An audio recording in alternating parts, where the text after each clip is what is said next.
নমস্কার বন্ধুরা, পম্পার কিচেনে আপনাদের সকলকে স্বাগত।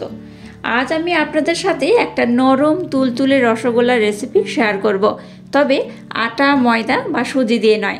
আজ বানাবো মুড়ির রসগোল্লা। বাড়িতে যে মুড়িগুলো নরম হয়ে যায় বা অনেক দিন পরে থাকে, খাওয়া হয় না, সেই মুড়িগুলো ফেলে না দিয়ে আমার মতো বানিয়ে ফেলুন রসগোল্লা বা অন্যান্য মিষ্টি। দুর্দান্ত টেস্ট হয়। একবার আমার মতো এই রসগোল্লাটা বানিয়ে দেখবেন, বুঝতেই পারবেন না যে এটা কী দিয়ে বানানো। আর এটা এতটাই নরম তুলতুলে হয় যে মুখে দিলেই মিলিয়ে যাবে। দুর্দান্ত খেতে হয়। তাহলে চলুন আজকের এই দুর্দান্ত স্বাদে মুড়ির রসগোল্লার রেসিপিটা দেখে নেওয়া যাক। আজকে মুড়ির রসগোল্লা বানানোর জন্য দেখুন এখানে আমি এক বাটি মুড়ি নিয়েছি। বেশি মুড়ি দরকার নেই, এক বাটি মুড়ি হলেই কিন্তু বেশ অনেকটা রসগোল্লা হয়ে যাবে। আচ্ছা, এখানে কিন্তু আপনারা এরকম ফ্রেশ মুড়ি ব্যবহার করতে পারেন, অথবা যে মুড়িগুলো একদম নরম হয়ে যায় সেই মুড়িও কিন্তু এখানে আপনারা ব্যবহার করতে পারেন। সেই মুড়ি ফেলে দেবেন না, সেই মুড়ি দিয়েও কিন্তু দারুণ মিষ্টি রেসিপি বানানো যায়। যে মুড়িগুলো নরম হয়ে যায় কি করবেন, সেই মুড়িগুলোকে প্রথমে একটু ভেজে নেবেন, তারপর কিন্তু সেটাকে ডাস্ট করবেন। তো আমি কিন্তু এখানে এই মুড়ি একদম ফ্রেশ মুড়ি নিয়েছি, তাই ভাজার দরকার নেই। আমি এটাকে নর্মাল মিক্সির জারের মধ্যে দিয়ে ডাস্ট করে নেব। এবার দেখুন একটা মিক্সির জার নিয়ে নিয়েছি, এর মধ্যে মুড়িটাকে দিয়ে আমি একদম গুঁড়ো করে নেব। এবার একটা পাত্র এরকম একটা ছাঁকনি নিয়ে নিয়েছি। এবার যে মুড়িটাকে আমি ব্লেন্ড করলাম সেটা এই ছাঁকনির মধ্যে দিয়ে দেব। মুড়িটার মধ্যে কোনো দানা অংশ থাকলে হবে না, তাই কিন্তু এটার মাধ্যমে আমি একটু ভালোভাবে চেলে নেব।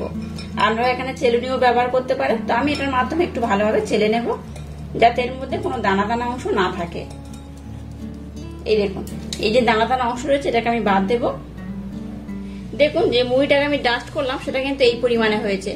আমি এখানে এক বাটি মুড়ি নিয়েছিলাম, কিন্তু ডাস্ট করার পর সেটা হাফ বাটির একটু বেশি হয়েছে। তো এইটা হলেই কিন্তু আজকে রসগোল্লাটা বানানো হয়ে যাবে। এবার দেখুন গ্যাসটাকে জেলে দিয়ে একটা কড়া বসিয়ে কড়াটাকে ভালোভাবে গরম করে নিয়েছি।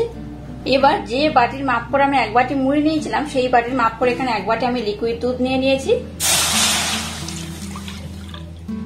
দুধটাকে একটু হালকা গরম করে নিয়েছি। এবার এর মধ্যে দিয়ে দেবো এই চামচের 1 চামচ মিল্ক পাউডার।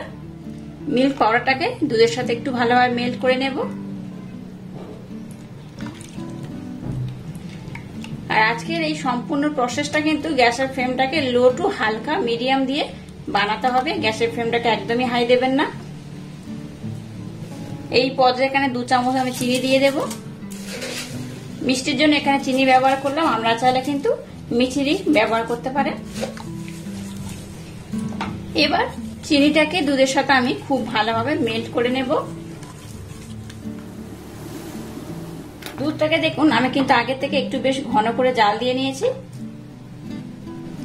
এবার যে মুড়িটাকে আমি ডাস্ট করেছি সেটা এখানে দিয়ে দেব। অল্প অল্প দেব আর খুব ভালোভাবে এটাকে আমি মিক্সড করব।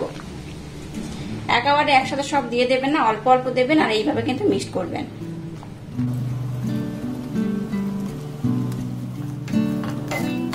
দেখুন দুধের সাথে মুড়িটাকে একটু ভালোভাবে কিন্তু মিক্সড করে নিয়েছি।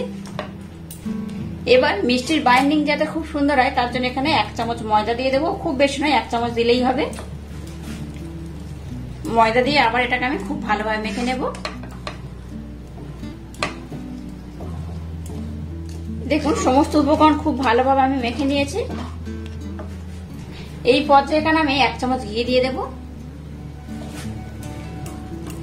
ঘিটা দিয়ে আবার এটাকে আমি খুব ভালোভাবে মেখে নেব। ঘিটা অবশ্য ব্যবহার করবেন, তাহলে কিন্তু মিষ্টির স্বাদটা দ্বিগুণ বেড়ে যাবে। ঘিটা দিয়ে আবারও সমস্ত উপকরণ দেখুন খুব ভালোভাবে মেখে নিয়েছি। এবার আমি গ্যাসটাকে বন্ধ করে দিলাম। আর মিশ্রণটা দেখুন কেমন হয়েছে, তা আমি আপনাদের আবারও দেখিয়ে দেবো মিশ্রণটা কেমন হয়েছে। মিশ্রণটা কিন্তু এরকম একটু নরম হবে। মিশ্রণটাকে এই পাত্রের মধ্যে আমি উঠিয়ে রাখলাম। দেখুন মিশ্রণটাকে আমি একটু ভালোভাবে ঠান্ডা করে নেব। ততক্ষণ একটা শিরা আমি বানিয়ে নেব, আর এটা ততক্ষণ একটু ঠান্ডা হোক। এবার দেখুন গ্যাসটাকে জেলে দিয়ে একটা কড়া বসিয়ে দিয়েছি। এর মধ্যে এই বাটির মাপ করে 1 বাটি আমি চিনি দিয়ে দিলাম, আর ওই একই বাটির মাপ করে আমি 2 বাটি জল দিয়ে দেব। এবার চিনিটাকে জলের সাথে খুব ভালোভাবে মেল্ট করে নেব, আর একটা হালকা শিরা আমি বানিয়ে নেব। চিটচিটে 1 তার বা 2 তার যেমন হয় সেরকম হলে হবে না, জাস্ট একটু হালকা করে একটা শিরা আমি বানিয়ে নেব। এটা ততক্ষণ ফুটতে থাকুক। আমার মিশ্রণটা ঠান্ডা হয়ে গেছে, ততক্ষণ মিশ্রণ দিয়ে কাজটা করে নেব। দেখুন মিষ্টনটাকে কিন্তু আমি একটু হালকা ঠান্ডা করে নিয়েছি আর সামান্য একটু কিন্তু গরম রয়েছে। এবার এই মিষ্টনটাকে আমি খুব ভালোভাবে মেখে নেব। এখানে এক্সট্রা করে কোনো উপকরণ অ্যাড করতে হবে না। এবার এটাকে আমি একটু এইভাবে হাত দিয়ে মেখে নেব। আচ্ছা, এখানে কিন্তু আমি কোনো রকম লবণ ব্যবহার করিনি। আপনারা চাইলে একটু লবণ দিতে পারেন মিষ্টির ব্যালেন্সটা ঠিক রাখার জন্য, তবে লবণ দেওয়ার দরকার নেই, এমনিতেই এটা খুব সুন্দর লাগে। যেহেতু আমি রসগোল্লা বানাবো তাই একটু লবণ না দিলেও চলবে। মিষ্টনটাকে এবার খুব ভালোভাবে মেখে নিতে হবে। আর যদি মনে হয় একটু ঘি ব্যবহার করবেন করতে পারেন, একটু ঘি দিয়েও মিষ্টনটাকে খুব ভালো করে মাখতে পারেন। এটা মাখার পর আমি আপনাদের দেখাচ্ছি মিষ্টনটা কতটা স্মুথ হবে। দেখুন মিষ্টনটাকে আমি কিন্তু খুব ভালোভাবে মেখে নিয়েছি আর দেখুন বেশ কতটা সফট হয়েছে। দেখুন এইরকম কিন্তু সফট হবে। এবার সামান্য পরিমাণে ঘি একটু এই পাত্রটা আমি নিয়ে নিলাম। এবার দেখুন একটু হাতের মধ্যে আমি ঘি নিয়ে নিলাম আর এখান থেকে অল্প করে আমি মিষ্টন নেব। আচ্ছা, এই রসগোল্লা যেটা বানাবো এর সাইজটা কিন্তু আপনারা ছোট বড় যে যেমন পারবেন বানাতে পারেন।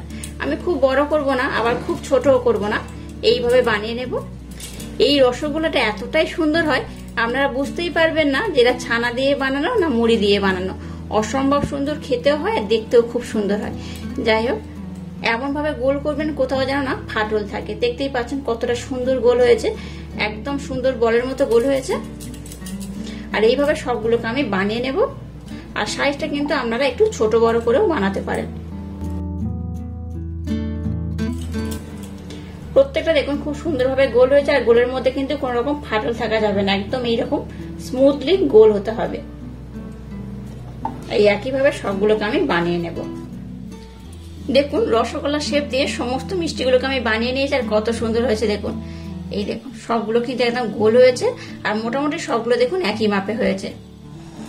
দেখুন চিনির শিরাটাকে আমি ভালোভাবে ফুটিয়ে নিয়েছি। এবার এর মধ্যে একটু লেবুর রস দিয়ে দেবো, কয়েক ফোঁটা লেবুর রস দিলে কি হবে, চিনির শিরাটা কিন্তু যখন ঠান্ডা হবে আর জমে যাবে না। এবার গ্যাসের ফ্লেমটাকে আমি লো করে দিলাম আর যেগুলো মিষ্টির শেপ দিলাম সেগুলোর মধ্যে দিয়ে দেবো।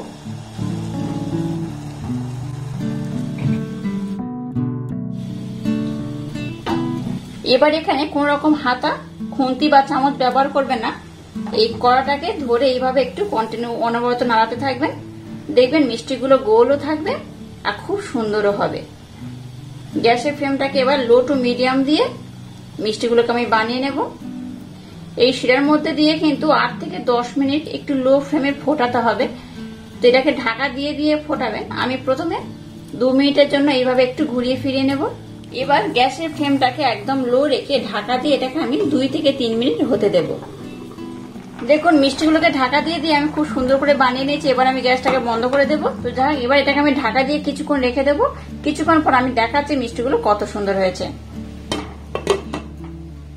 মিষ্টিগুলোকে আবার আমি 10 মিনিট এই শিরার মধ্যে রেখে দিয়েছিলাম। মিষ্টিগুলো দেখুন কত সুন্দর হয়েছে। আমি দেখাচ্ছি এটা কত সুন্দর হয়েছে। মিষ্টিগুলোকে এই পাত্রের মধ্যে মুঠে নিচেই দেখুন কতটা অপূর্ব হয়েছে। আমি আমাদের কেটেও দেখাবো। প্রত্যেকটা মিষ্টি কিন্তু খুব সুন্দর হয়েছে। আর এই মুড়ি দিয়ে বানানো মিষ্টি একবার খেলে দেখবেন, বুঝতেই পারবেন এটা মুড়ি দিয়ে বানানো নাকি ছানা দিয়ে বানানো। এই দেখুন খুব সুন্দর হয়েছে। এক বাটি মুড়ি দিয়েছি, এত সুন্দর রসগোল্লা বানানো যায় আপনারা একবার না দেখলে বা না বানালে বিশ্বাসই করতে পারবেন না। একটা মিষ্টি আমি আপনাদের কেটে দেখাচ্ছি, দেখুন এটা কত সুন্দর হয়েছে। এই দেখুন এটা কিন্তু বেশ নরম হয়, তুলতুলে হয় আর মুখে দিলেই দেখবেন মিলিয়ে যাবে। কতটা নরম, কতটা তুলতুলে, কতটা রসালো। এই দেখুন দেখতেই পাচ্ছেন একদম কিন্তু নরম হয়েছে, স্পঞ্জি হয়েছে। অবশ্য বাড়িতে আমার মতো একবার হলো ট্রাই করবেন, আশা করছি আপনাদের ভীষণ ভালো লাগবে। আর আজকের এই মুড়ি দিয়ে রসগোল্লার রেসিপি যদি আপনাদের ভালো লাগে তাহলে চ্যানেলটাকে লাইক, শেয়ার, কমেন্ট এবং সাবস্ক্রাইব করবেন আর পাশে থাকা বেল আইকনটা প্রেস করে দেবেন। তাহলে টাটা, আবার দেখা হচ্ছে নতুন কোনো রেসিপি নিয়ে।